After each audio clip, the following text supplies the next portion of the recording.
Okay, now you can go. Okay. Hello, I'd like to call the meeting of the Board of Supervisors of Elections to order on Thursday, July 17th. I am Debbie Yatsuk, a member who is filling in for Eileen Leahy, our chairman who is traveling today. The time. And the time is 7:02. Let's do a roll call. Member Leah Mercer. Present. And myself, member Debbie Yatsuk, is present. Chairman Eileen Leahy is absent.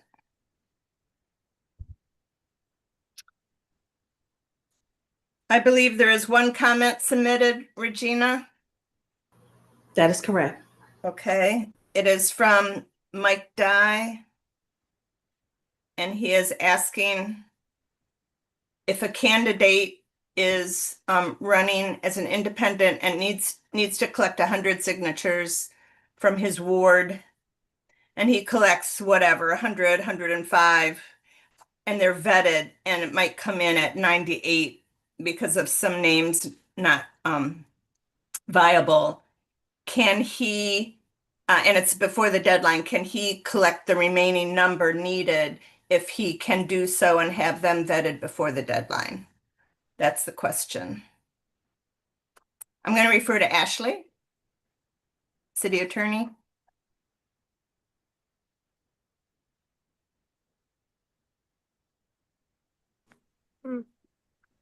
It's not letting me do my video. Hold on one second. I don't know why. My phone's just not like, this is my third night meeting, so it's getting cranky, I guess. Okay. So, I mean, like he wants to do it essentially like he does it, he fails, and he wants to come back. Hold on one second.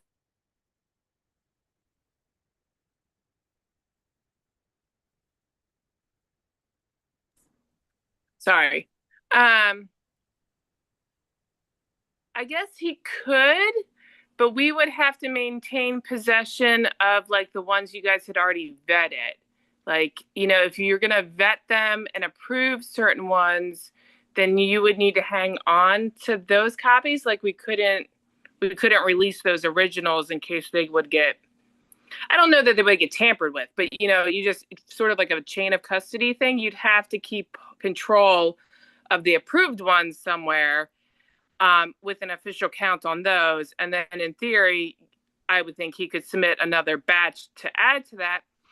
The only tricky part is trying to make sure there's no duplicate names. So like you would have to make sure that you're not getting the same name in both bunches, if that makes sense. Sure, of course. But I think those would be the only two restrictions. One, we have to keep custody of the original ones that were approved. And two, the board would need to do a sweep to make sure there are no duplicates. Yeah. That sounds sensible to me. Liam? There we go. Yes, agreed. I don't think it's ideal, but it seems like it's would be in compliance with our rules. Okay, good. I did have another question from the public about if a treasurer needs to live in the city. Do we have any direction on that? There is a code provision. I'm blanking on it for the moment, but there is a code provision that about the treasurer's residency. Hold on one second. I'll take you off video so I can look. And see. I believe they do. Yeah, I believe they do. It's been a long week, so my brain's not cooperating with me on. There is a code section that states that the treasurer has to be a registered voter in the city. Okay. I don't remember the number right offhand, but it is. But if you know what the section is on this, hold on, I can tell you what it is. Hold on one second. Let's find the document. It is.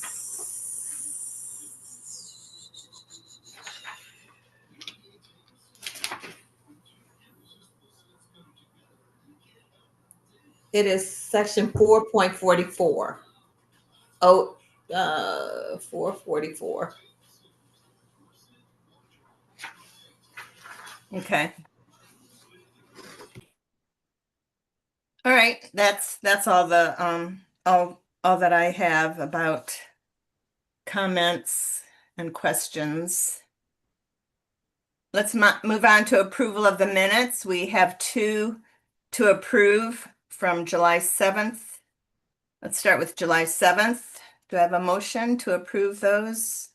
Motion to approve the minutes from July 7th. Second. So moved. And then July 11th, 2025. Motion to approve the minutes from July 11th, 2025. Second. Thank you for those. And now any updates, Regina? I just have one notice that the county will be mailing out, starting today, the mail-in ballot applications to register voters. They will start to go out in the mail today. So Sweet. they will be going out. Okay. Great news. Thanks for sharing. Yeah. Well, you're welcome. And those are going to all registered voters in the city limits? Yes, the application. So if Right. they would like a mail-in ballot, they would have to mail the application back in. Right. Yeah. And these are people, of course, who have registered by now to vote. Yes. Okay. Yeah. Wonderful. Good. Thank you. All right. Under new business on our agenda today, we have a new certificate of candidacy from Craig Cusimano, running for alderman in Ward 6. Liam, did you get a chance to look at it? I did, and everything looked properly filled out to me. Same with me. Shall I move to accept the nomination? Are you prepared for that? Sure. I move to accept the nomination, or sorry, Regina or Debbie. What is it? What's it called? The Petition? certificate of candidacy. Certificate. Sorry, there you go. I move to accept the certificate of candidacy for Craig, and then can someone pronounce the last name? I think it's Cusimano. Cusimano. Second. So moved. Yeah, I had checked all his address, and a couple of our candidates have only lived in their current address for 1 year, and we do require 1 year residency in the city. But they have been here over a year, less than 2 years, but over a year. And it does look like the treasurers are also in the city limits. All right. Next, under new business is consideration of authority line requirements for ballot questions. Regina or Ashley, did one of you put that on the agenda? Yes, we had a request because there was a document. There are some ballot questions being circulated in the city, Right. and we had a request to find out if it was if they were. I don't know what the word is. We needed to know if there needed to be an authority line from the treasurer on the petition. I think Ashley kind of assisted us with the language, but that was the question basically. Did the petition need to have an authority line from the treasurer on it?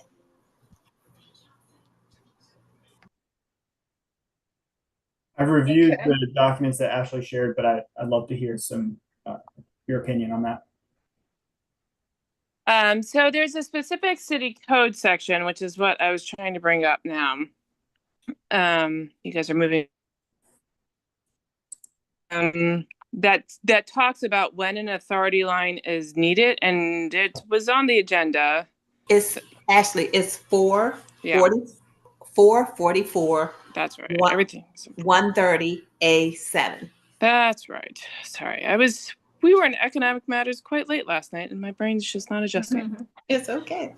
All right. So it says, so 137. So it says the top part reads it's prohibited practices is the title, and a person shall not publish or distribute by any written or electronic means, including but not limited to any pamphlet, circular, card, sample ballot, dodger, poster, advertisement, or any printed, multigraphed, photographed, typewritten, or written matter or statement, or any matter or statement which may be copied by any device or method now known for printing or copying, or which may be used for making copies or printed or written form in any form whatever for publication or distribution, relating to or concerning any candidate, including a write-in candidate or prospective candidate for public or party office, or for the acceptance or defeat of any proposition,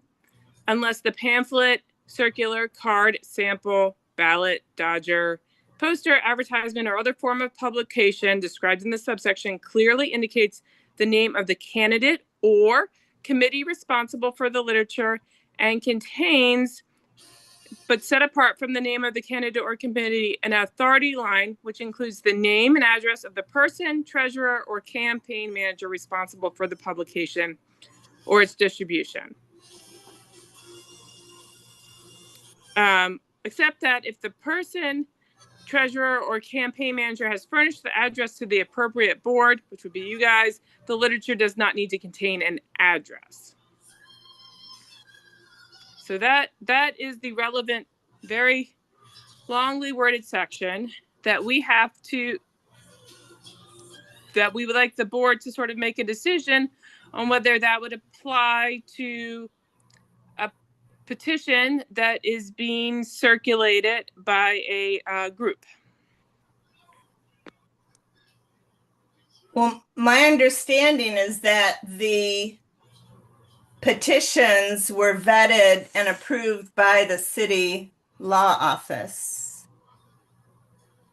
It was approved for legal sufficiency by the city attorney. That being said, any approval by the city's attorney doesn't override city code. So that, I mean, that's sort of the catch-22, so to speak. Yes, I believe the petition was submitted to the city attorney, and I believe he approved it for legal form, but I don't know if he was considering this particular thing. And again, there's no discretion in this section. So section 4.44.130 is not a discretionary thing. It doesn't allow for much in the way of carve-outs or exceptions. If it applies, then it applies. And that's sort of... Yeah. What is the discrepancy? Did you find a discrepancy? No. I mean, well, I have never seen the actual petition. I don't know if I've seen the petition form, but I don't. When it was brought to our attention, it does not appear to have an authority line. It is a written. It meets the qualifications of being a written statement. It's concerning the acceptance or defeat of a proposition, and it does not, and it should, I would think should, but it does not indicate it does indicate the name of the committee responsible, I believe. Yeah. So it has that part, but then it says an authority line, which includes the name and address of the person responsible. So I guess I haven't seen the form. So I guess the question is, does it have an authority line that includes the name and address? Because in this case, I don't believe the group that's submitting it is already registered, has already furnished their address to you guys. But again, So like, if a candidate was circulating it and they filed a certificate of candidacy, they would have already provided an address, so they might not have to do that in their authority line. But in this case, so the question is, I guess, I don't know if we have a copy of the petition, but we would need to ensure that it includes the name of the person circulating, as well as some sort of authority line that includes the name and the address. The whole petition was submitted as part of this packet for your meeting. Okay. Right. So what was submitted in the packet for tonight's meeting does have a cover letter from the group with the name of the group, the address. It's signed by the chairman, and it lists the members of the advisory board, and it lists their mailing address, Okay. their name, and what they're trying to do. On the petition, it does have at the bottom an official, all the witnesses, there's a signature of a witness at the bottom of every petition that they certify that they've witnessed the signing of the petition, and they need to add an address and a date and a phone. And then there's also a line for official use by the city of Annapolis for a signature and a date. I don't know. Yeah, I mean, so I guess then in your the board's opinion, does that meet the requirements of authority line? I guess is the. Can I get some more detail on what the authority line, like, does it have, okay, so it has to say. It has to include the name and the address. I mean, we don't have a definition of authority line. Okay. And I don't think we have a specific format per se for it. The main parts of the city code are that it has to clearly indicates the name of the committee responsible and set apart from the candidate and from the committee, from the name of the committee, and an authority line which includes the name and address of the person, treasurer, or campaign manager responsible for the publication. So I would presume that's kind of, I mean, you have William J. Kardash's name as the chairman sort of set aside, I suppose, since he's signing it. And it does have their name and address at the top, so it does meet that. I mean, I don't think this is per se a traditional authority line necessarily, but again, we don't have a strict definition for what the authority line requires. Now, we could look at the state's guidance on it, which is not binding on us in any way, shape, or form because we don't follow state laws, and this isn't even a state law, it's state guidance. Yeah. So I could pull that up, but mostly we kind of need a determination whether this meets our loose definition for the requirement for, I mean, from a legal standpoint, the main purpose is to let people know that this is a group, how you can contact them, who's responsible for it, including an individual name. I think the purpose of the second part is you want an individual name, a group name, and an address with sort of an explanation that this is related to electioning type of activity. Well, I'm very comfortable with it. When I first started hearing about this through Ion Annapolis and I think maybe Naptown Scoop, I mean, it's been out there, it's been in the paper, it's been out there, and always they're posting their name, their website, the chairman's name, phone number, for questions. If you have any questions, I've had people tell me that, they've reached out to the group and to the people and they get responses. So to me, I think they're very identifiable and accessible. So I don't have any problem. we do have to narrow the scope of this though to the written. I mean, I think the code is pretty clear that we're talking about this. Yeah. Everything that's written and put out has to meet this criteria. Anything that is printable in any kind of way. There was a lot of legal jargon in there that Ashley recited Yes. for So us. that I'm looking actually at the states, which might be simpler. Okay. I think it matches with ours. It's consistent. So you have to have each item of campaign material. Keep that in mind. Just they're using campaign material broadly. Must include an authority line set apart from the other printing or content of the material that sets the name and address of the person who is responsible for the production.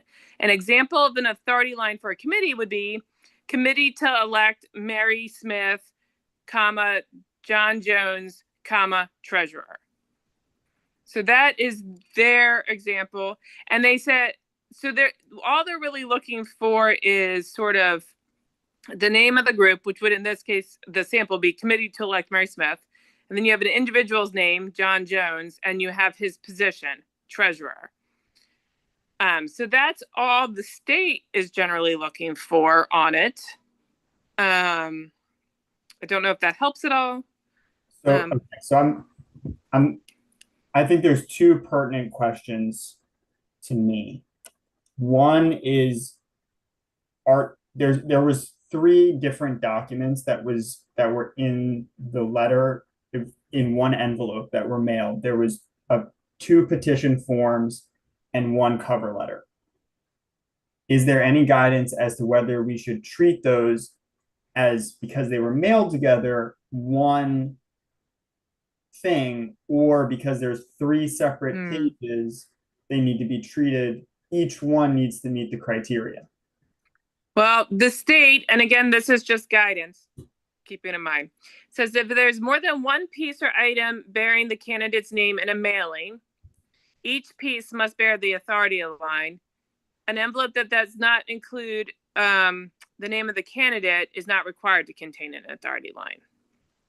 So that's the state's take on it, is that if there's more than one piece, for example, in a mailing, each piece must bear the authority line.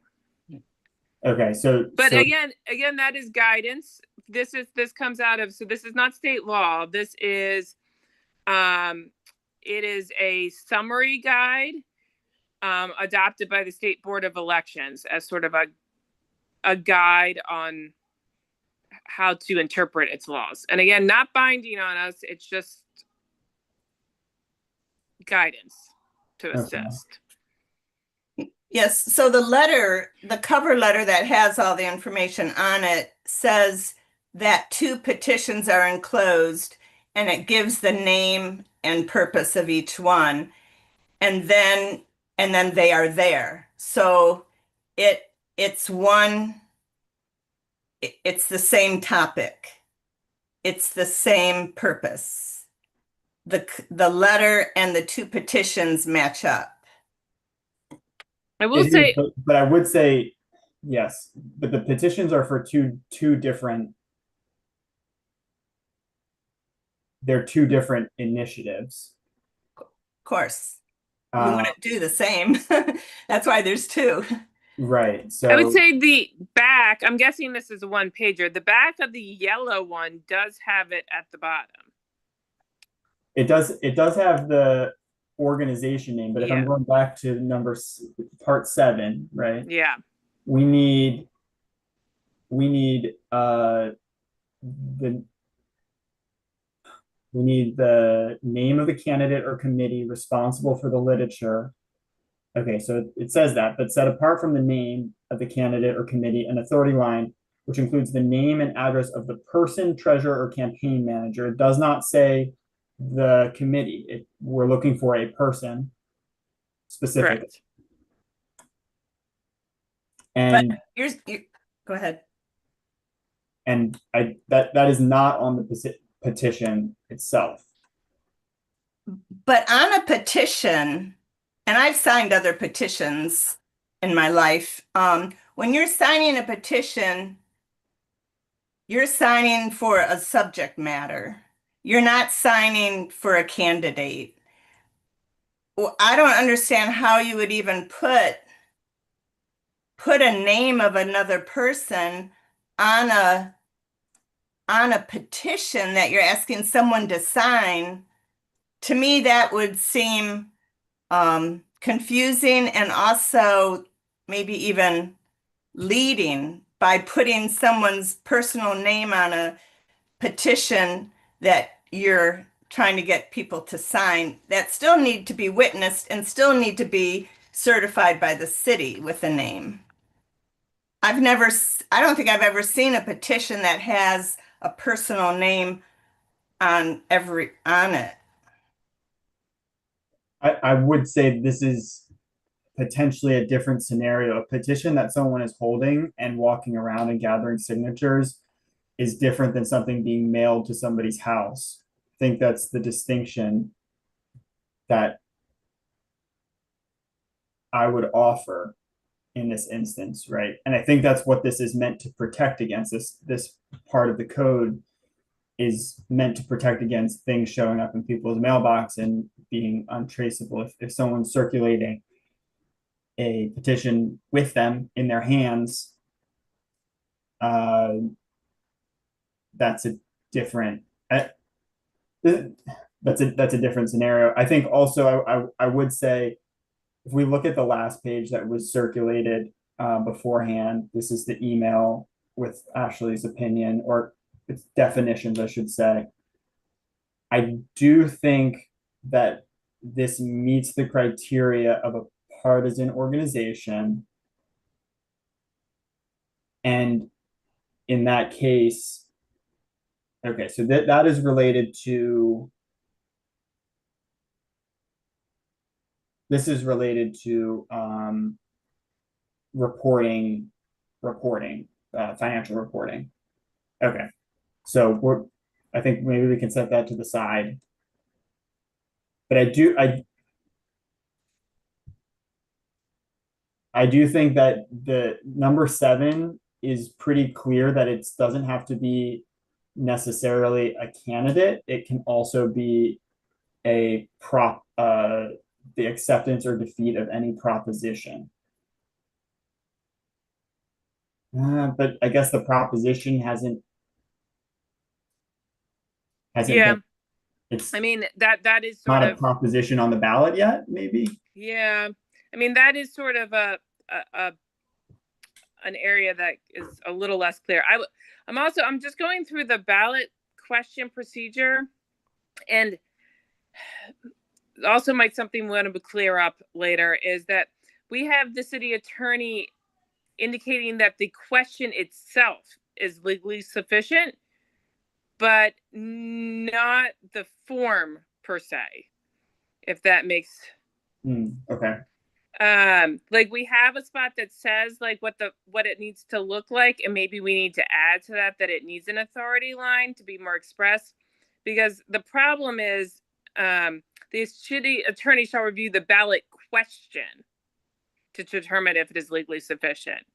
They're not reviewing the petition form itself, if that makes sense. Mhm.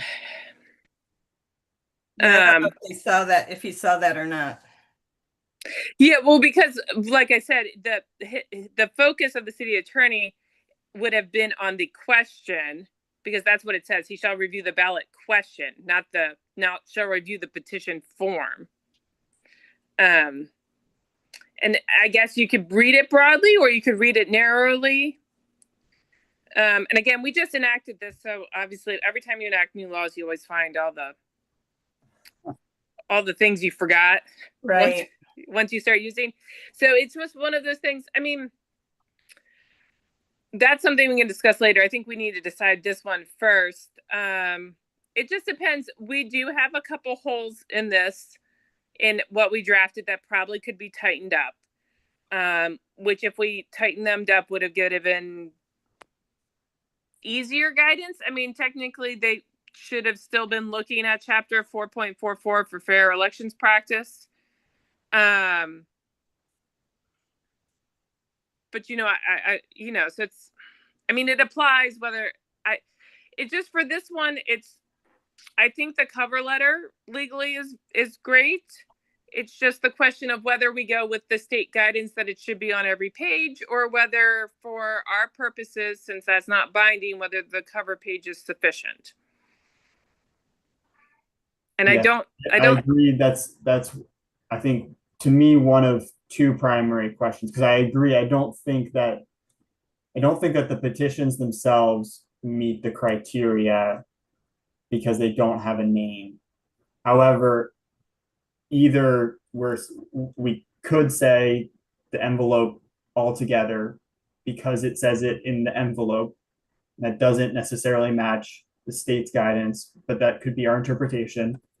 Or secondly, I think there is a potential way to interpret part 7 that this may not apply if we say that this is not for the acceptance or defeat of any proposition, because the proposition, I don't know, that's maybe a stretch, but well, because the proposition hasn't even been approved yet.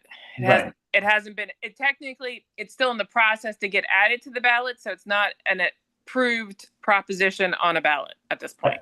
I think the downside of that interpretation is in 7, it does say any candidate, write-in candidate, or prospective candidate.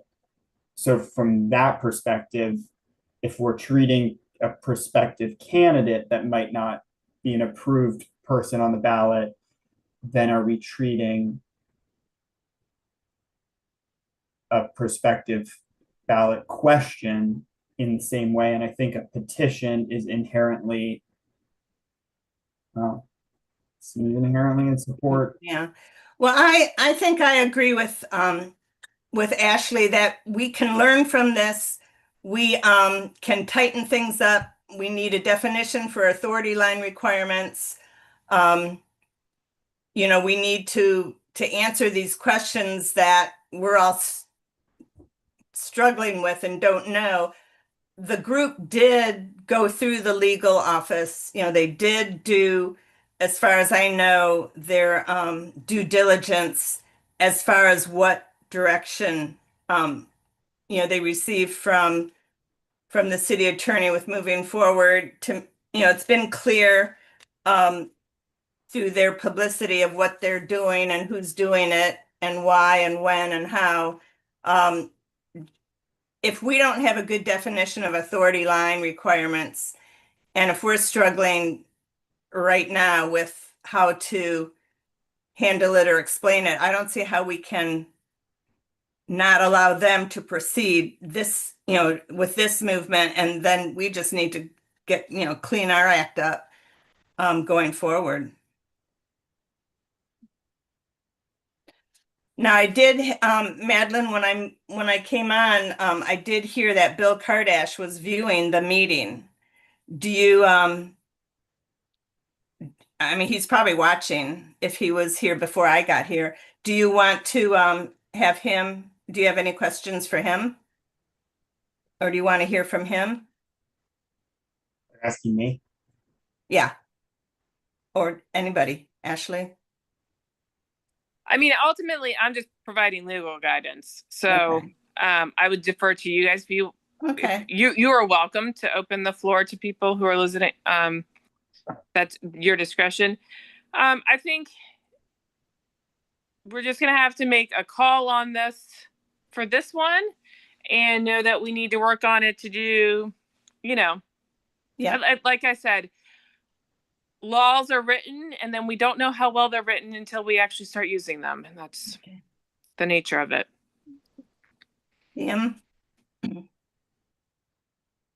Are you ready to make a decision, or do you want to hear from Bill if he's here? I'm not sure. This is a tough decision for me. And I guess, yeah, I wish Eileen was here for this, because I feel like this is an important decision and I feel uncomfortable making this decision with without her, but of course she's not here, and I think this is a timely matter.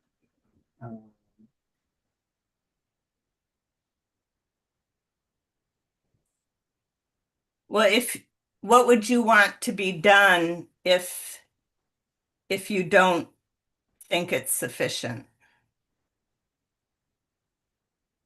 I guess I think that's a good question. I mean, what should be, I don't, Ashley and Regina, like, would it be throwing out all the like, what's the repercussions, I guess? Well, in my opinion, if you guys feel like you need Eileen so all three of you could make a decision, then you could schedule another meeting and postpone action on this until that meeting.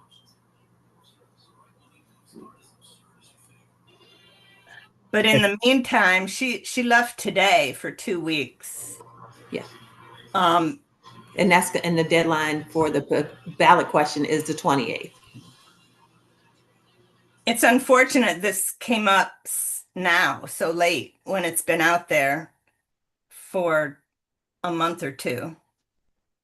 Yeah. I don't even know why. I'm still confused why it came up now, but anyway. Yeah, I agree. I think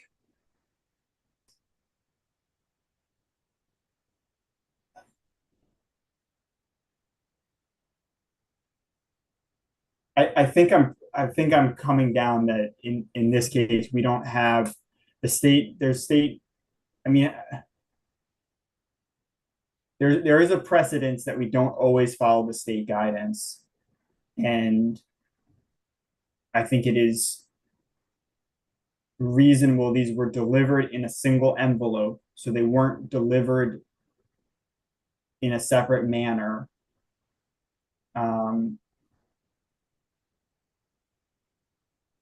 And I do think that the first page meets the criteria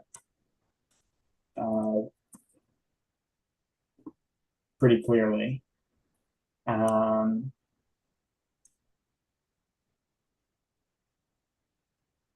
hypothetically, I guess that my hesitation here is you could have, the petition get separated, it comes in the mail in a house or something, or gets to somebody and they get somehow separated. And then suddenly you have things floating around separately. So I'm not sure. This is really, I'm quite torn. What, like,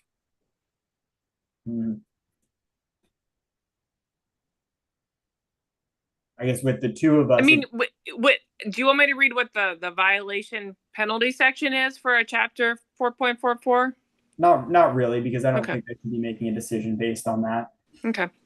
I don't know. It doesn't.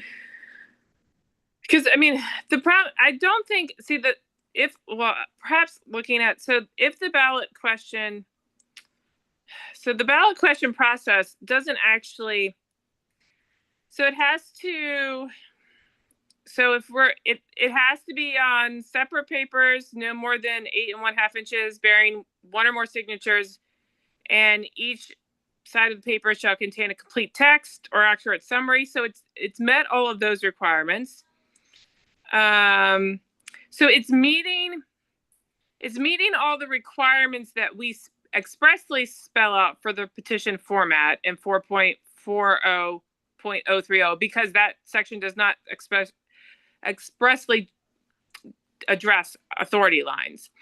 So then it would go and it would get approved. It's been approved for legal sufficiency.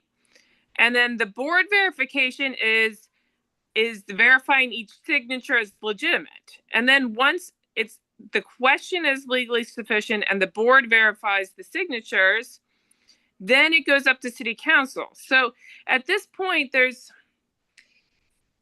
with or without the authority line, there's nothing in this that would kick it out, I guess, of the process, if that makes sense. Yeah. So like not having the authority line could be a violation of chapter 4.44, but it's not a violation of chapter 4.40, which is the ballot question section. Right. So which there's, I know is a sort of a minuscule distinction. But it's not. And so there's two different, if it doesn't meet the 4.40 ballot question chapter, then it can't go up. yeah. But in theory, if it violates 4.44, that doesn't necessarily kick it out as being. Yes. Gotcha. Yep, I see what you're saying. I also think I'm giving this some more thought, and I think that maybe my second interpretation, or my second thing of reading this as not, it's not a what does it say? Sorry, you're back in that 7. Back in 7, yeah, publication describing this. It's set apart from the name. Where is it? I'm looking, sorry. A writing candidate or prospective candidate for public office or party office, or for the acceptance or defeat of any proposition. So I think we can. I'm gonna make my interpretation would be that this is not a, and this does not meet the criteria of 7. The ballots don't, I think, or the petitions do not. I think the first page does, and based on that, but also I think what you're saying is we don't really have a violation of this. We don't really have any authority over what happens with that. Well, a violation of chapter 4.44, which is the fair election practices, results in a different type of penalty. The penalty is not that the petition is removed from the process. It's a different type of penalty that, just like you would have for any other, sort of unfair. Is that practice. A penalty that we decide as the board? Yeah. So it would essentially be potentially a misdemeanor, which would have to be. No, sorry, I meant, is it a penalty that like we adjudicate? Like, decides if the penalty is, I don't know. Yeah, well, in the past, when we've had issues of this, we generally take a recommendation from the board on whether we want the misdemeanor to be pursued by the Office of Law as prior practice. Okay, I understand. Well, I'm gonna stand by my interpretation there that a petition does not meet the criteria of 7. Okay. A pamphlet, circular card, sample ballot, dodger, poster, advertisement. Right, but all of the things. Yeah. I don't know. That seems to make the most sense to me. But I think the cover page does, and I think that meets the criteria. This may all be a moot point, but I don't know. Debbie, what do you think about all that? I think for this, I think we're learning. I think we're seeing what needs to be clarified or cleaned up. But I think in this instance, to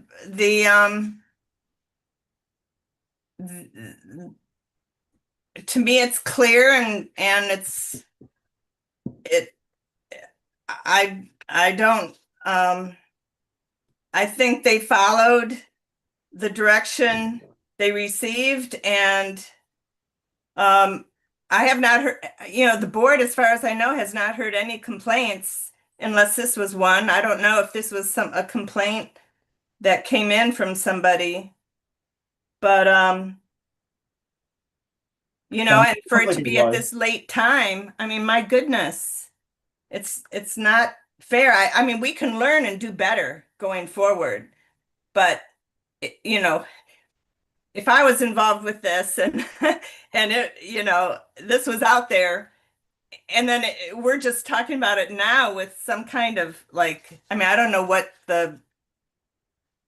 if, we still never said if what they've done so far would be impacted. Yeah, I think our decision is to take no action on this. I mean, that's what I think we're coming down to. Well, it doesn't say what we're supposed to do. Again, this is new business. It was put on by, I guess, Regina. And,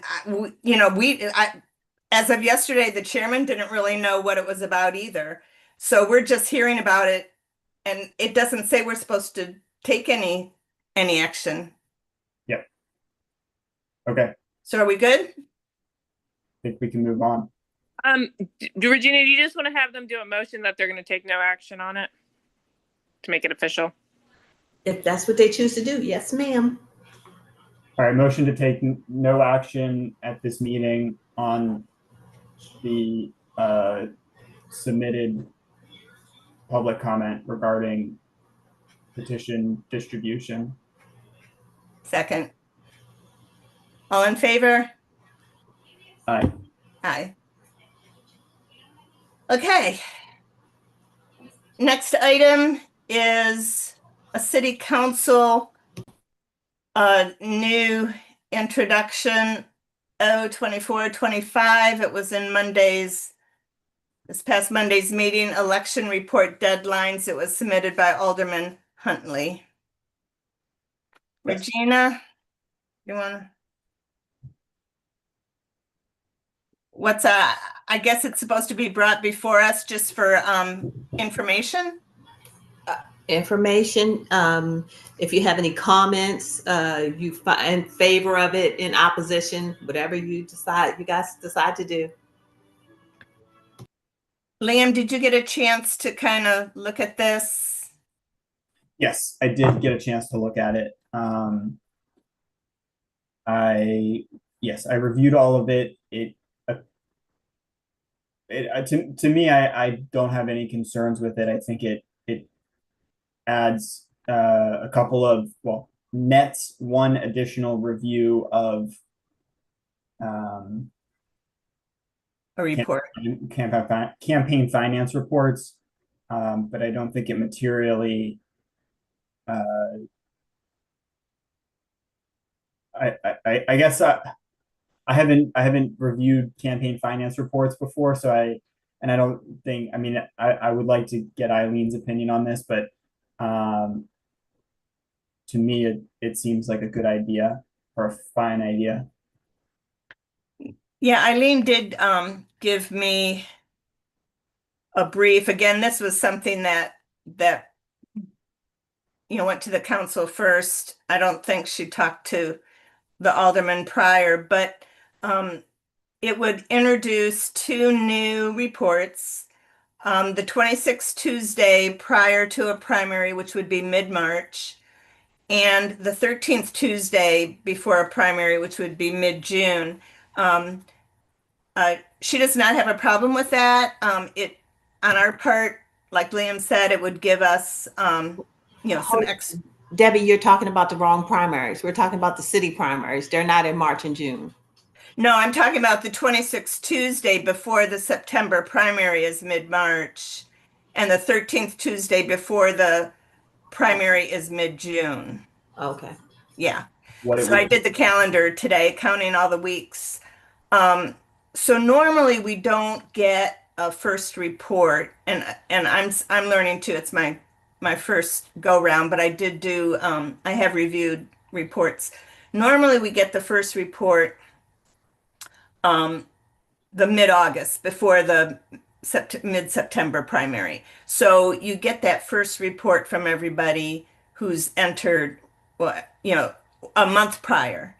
So what the alderman seems to want to do is have anybody who has entered the fray to start reporting publicly mid-March and mid-June. It just gives more transparency. It gives more public knowledge.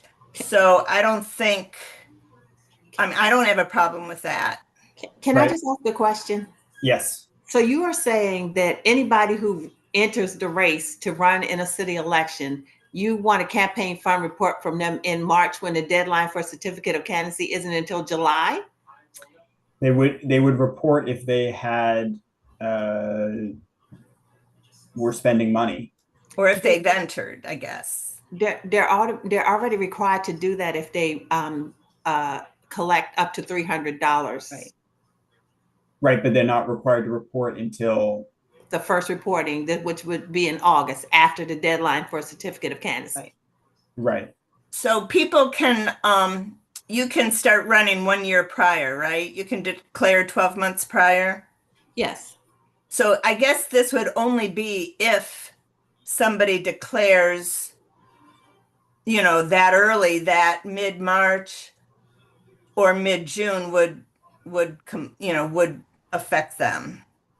Because Yeah. you're right, Regina, you don't have to even declare till the end of July. Exactly. Ultimately, I don't think, and this does remove one of the closer reporting dates. I don't think that, I mean, there were this election cycle, there were certainly people running that early, but I mean, I think my recommendation would be that in principle, it's a good idea to have reporting earlier because we've seen people, I think the first reporting deadline is quite late.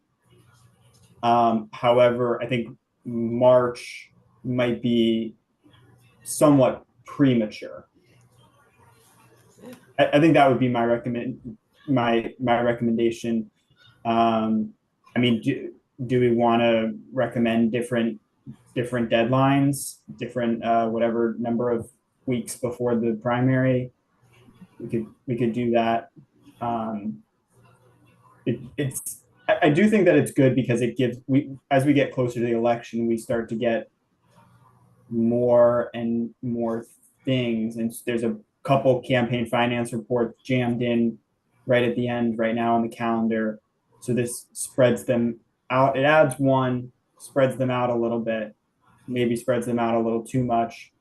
But in principle, it is kind of crazy that we don't have, I mean, a lot of candidates are running and have been running for a long time. And there's no public campaign finance data or information.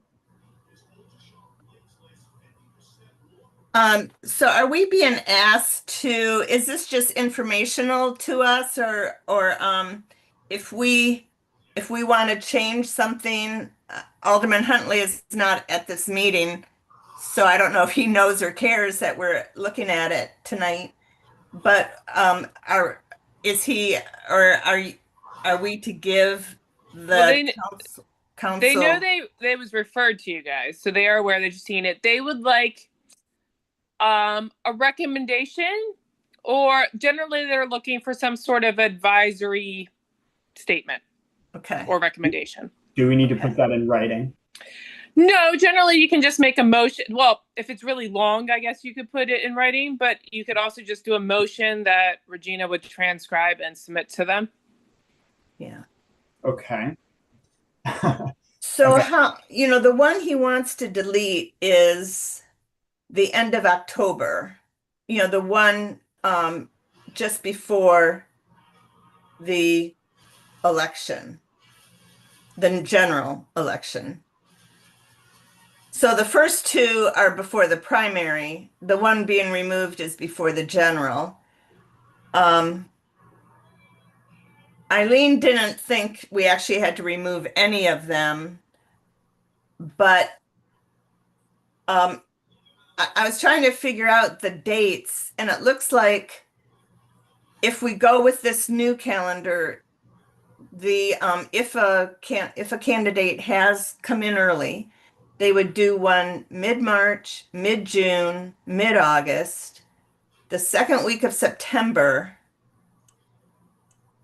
and then the end of October would be deleted. But then I think there's the second week of September, then there's the second week of October, and then 2 weeks later would be one, which would be the one deleted. I guess it was a little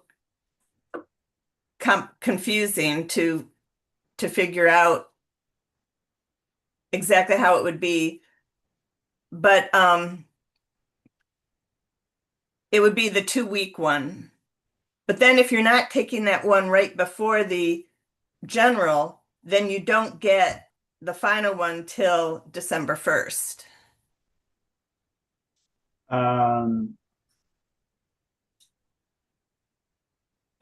No later than, yes, but we do get, wait, we still get the Tuesday immediately preceding the general election, right? I thought that's the one he was deleting, No, it's 4 Tuesdays. It's the fourth Tuesday before. but that's the fourth Tuesday before is the Tuesday before the election, Is the Tuesday before what election? the general. The fourth Tuesday is the fourth Tuesday of October, and the general is the first Tuesday of November.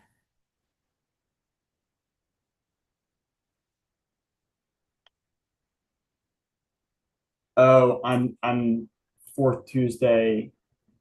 No, but I think it's, wait, am I misinterpreting? Isn't it 1, 2, 3, 4? You go back a month basically. I don't know. I tried to write down the dates on looking at this year's calendar. What are you thinking the fourth Tuesday? What do you think the Tuesday is before the general? That would be the first Tuesday before the general. The fourth would be another 3 weeks earlier. Well, the general is the first Tuesday of November.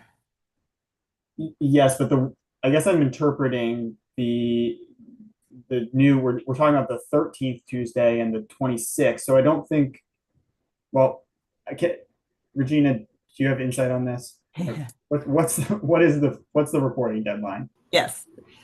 Correct. Let me just say, because you asked me, I don't see anything wrong with the reporting deadlines that we have now.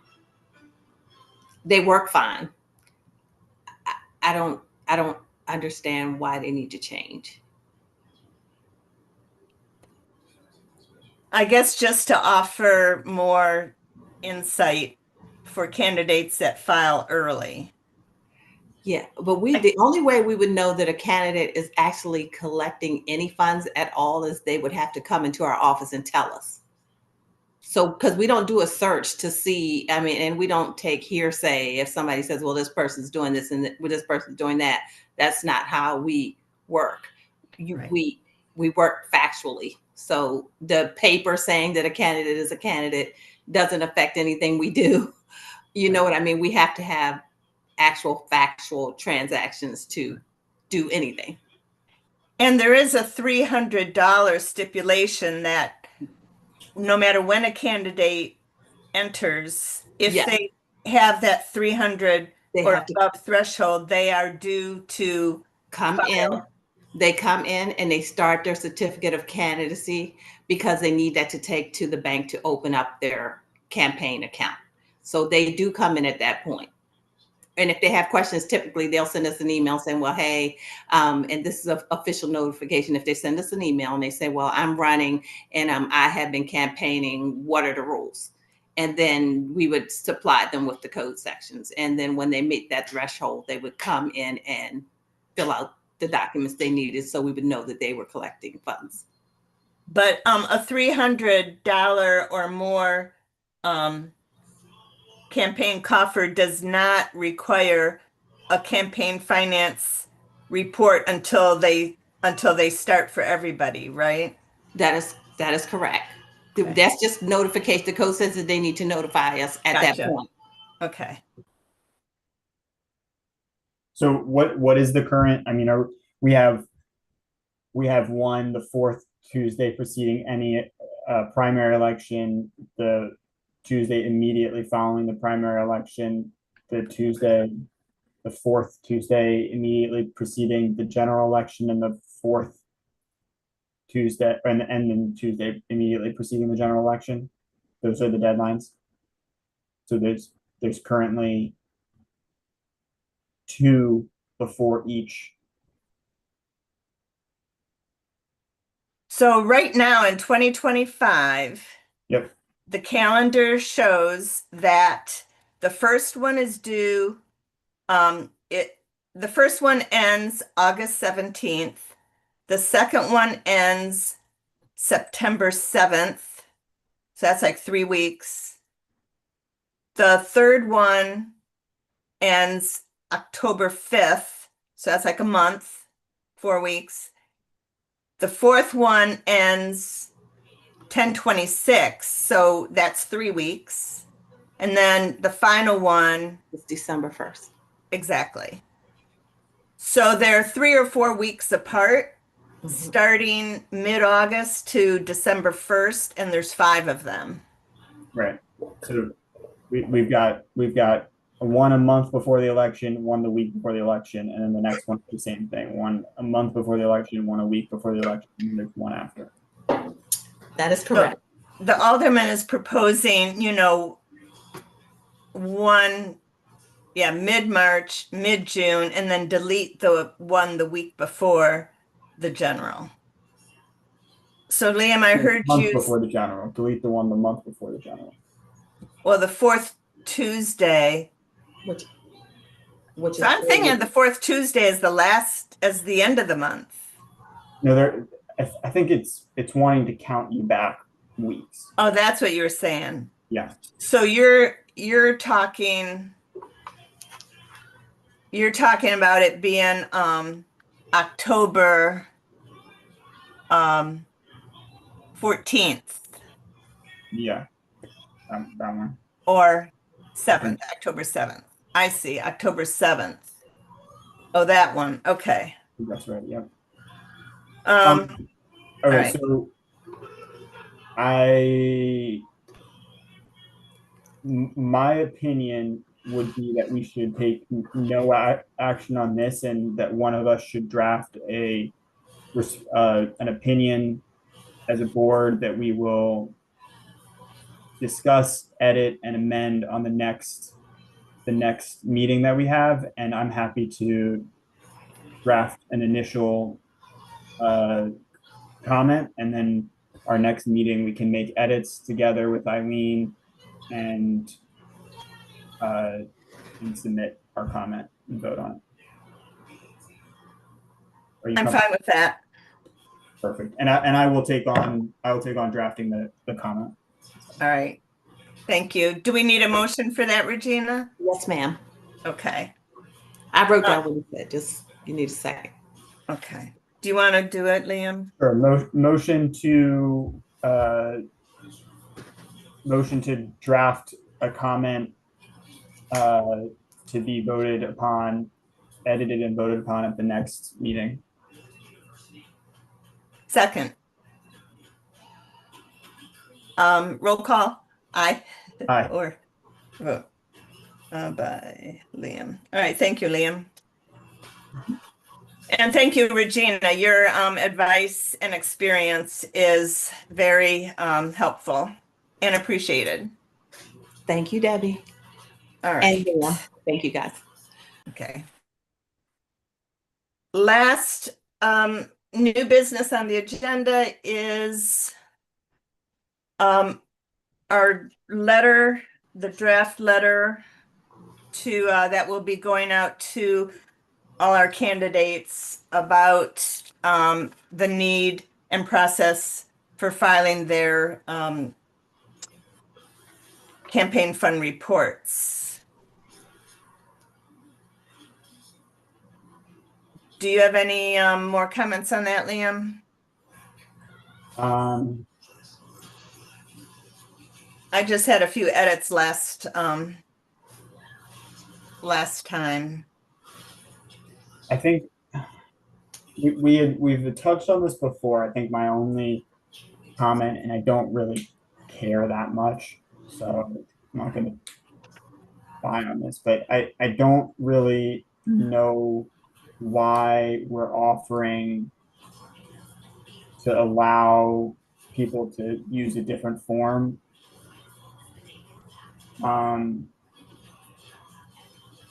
But that's my personal opinion. I think everyone can use the form that we have, but otherwise it looks fine to me.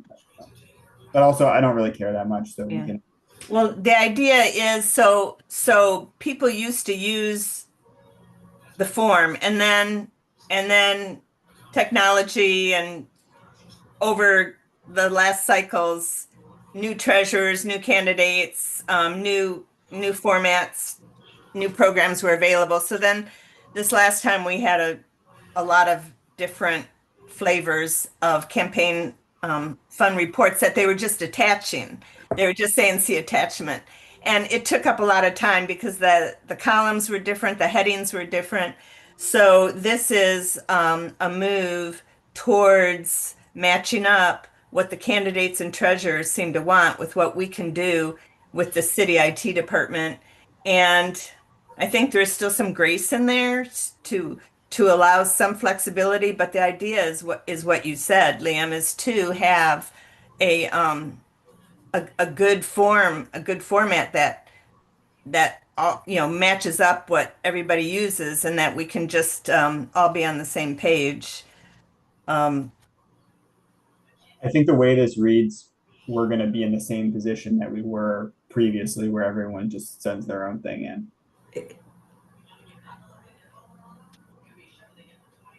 But Where do you think we could be more specific? but if, I mean, Debbie, if you're cool with it, I'm not gonna. Yeah. I just think we're gonna be sitting here and we're gonna go through this entire election and people are gonna just keep sending whatever they want, and it's gonna take us time and we've got a ton of candidates. So, we could say, all right, this election is the like crossover election. Next election in 4 years, you absolutely have to use it, but I don't know. Yeah, well, even Eileen said she was working with IT this past week because a treasurer already found something, a glitch that that an old way we did things hadn't been transferred over to the new way that we intend to do things. So that got fixed. But yeah, it is a changeover to consolidate and be clearer for everybody. And there still might be some, like you said, some um, outliers or some changes that we'll still have to make going forward. But at this point, these letters need to start going out.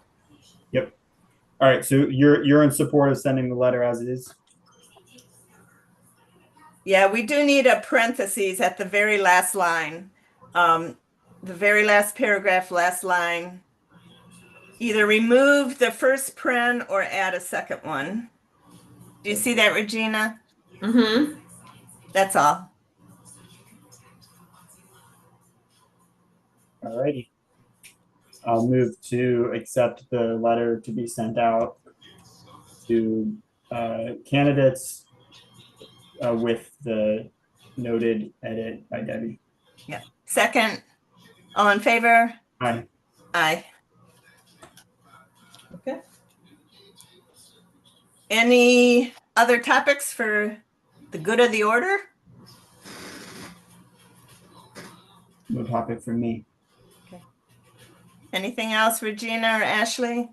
No, I think you guys did a great job. All right. Well, thank you all. Thank you, Madeline. Thanks, Liam. I hope Eileen has a safe and good trip and comes back healthy and happy, ready to get to work. So right. when is our next meeting? Oh, yes. I think I want to make sure that Right. do we need to schedule more special meetings? Your next scheduled meeting, according to the election calendar, is August the 12th. August the 12th. Yes. And if you look at your calendar, you'll see why it's August the 12th. We may have some certificate of candidacies that come in prior to the 28th. Mm-hmm. It's up to you guys whether you want to meet, have a short meeting just to approve those, or wait until August the 12th.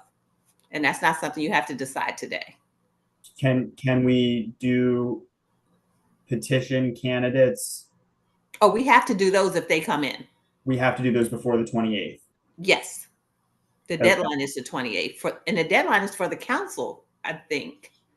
So we're running, their time is getting very short. Now I am in a plane on the 28th. So now I'm also in a plane and on vacation the 24th and 25th. So that leaves us to review. I mean, back at like about around 5 p.m. on the 28th. But otherwise, we will have city council that night, and our office has to stay open till 9 p.m. on the 28th. So there will not be a board meeting that night because that's the last night to run for office. The office stays open until 9 p.m. on the 28th. right. So we can't go up to we would not be able to go up to Anne Arundel County On the 28th, no. So I think that we should, I mean, can we kind of like schedule a temporary like placeholder meeting on next Tuesday or Wednesday? Because that's really the last opportunity. Mm-hmm. Or unless, well, when does Eileen get back? She does. I don't know. She said 2 weeks. I almost think she gets back the 29th. Yep. She said possibly the 29th, but there's a time difference. So 5 hours, she said. Okay. So, but Debbie and I could hypothetically review, I mean, Debbie and I could hypothetically review, go to Anne Arundel County. If someone submits something, we can go to Anne Arundel County next Tuesday or Wednesday. And if it's not, I mean, if we don't have it by next Tuesday or Wednesday, there's no way for us to approve anything. That would be correct. And that's only if it's an independent candidate or a petition, right? But I mean, there's obviously otherwise petitions out, and there's petitions out circulating, and we have we had a comment today from an potential right, someone asking about that process. So could we, I don't know, do we want to set aside a hypothetical,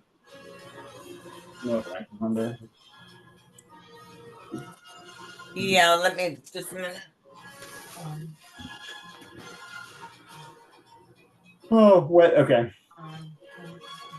If you guys have a certificate of candidacy, that's not talking about the petition. You can meet anytime after the 28th to certify them, long as they meet the deadline by bringing their materials in by the 28th for certificates of candidacy. If you're just speaking of the petition, you want to schedule a special meeting whole time for that?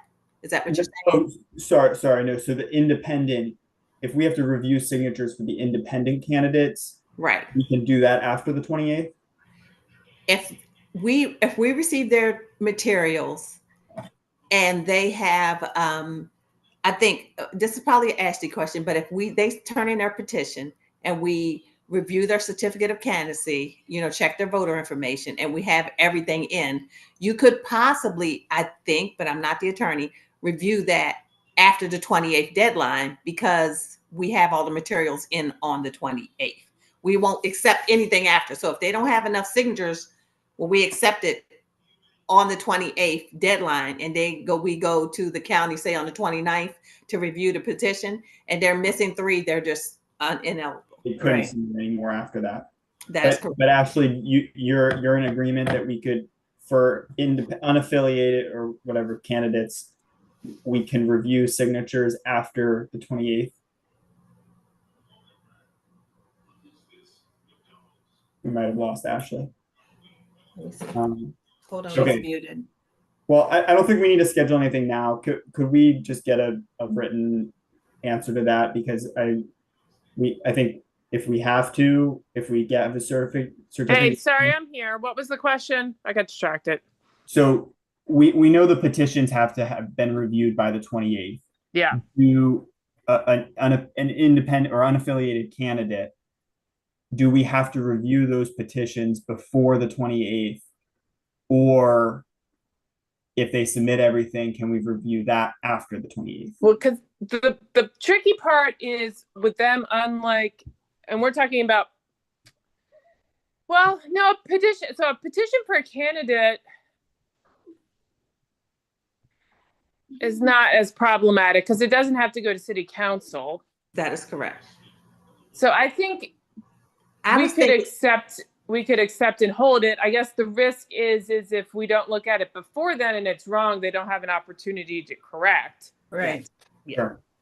I mean, but beyond that, which I guess would be on them taking that risk, I don't see any concerns with it.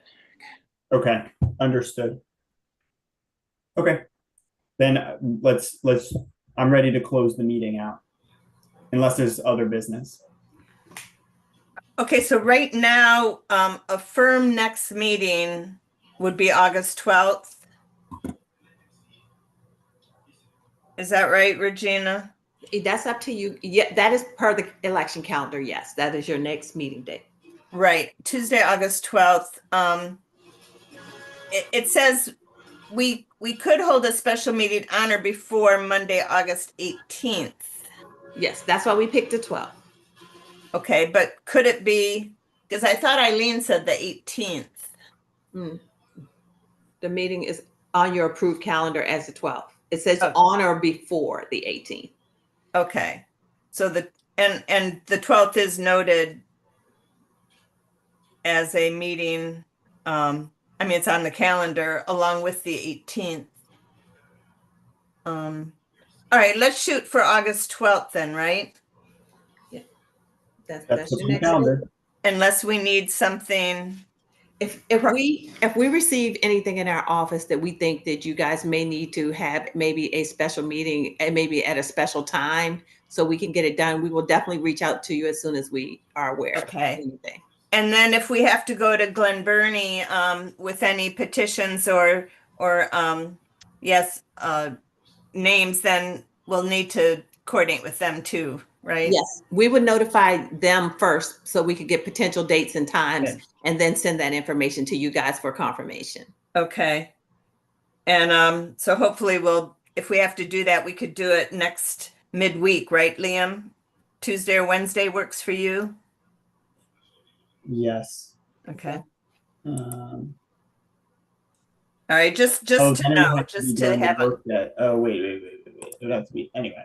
It would have to be during the workday. Then that's Yeah, that's when the county's office is available. right. 8:30 to 4:30. Well, I could probably do Wednesday, but I don't think I can do. Hold on, it's the wrong week. Give me a second. Let's see. Actually, let's cross this bridge when we come to it. okay. This is gonna be. We will notify you if we get anything in. The next call, once it hits the desk, is going to be to you guys in the county. Okay. All right. All right.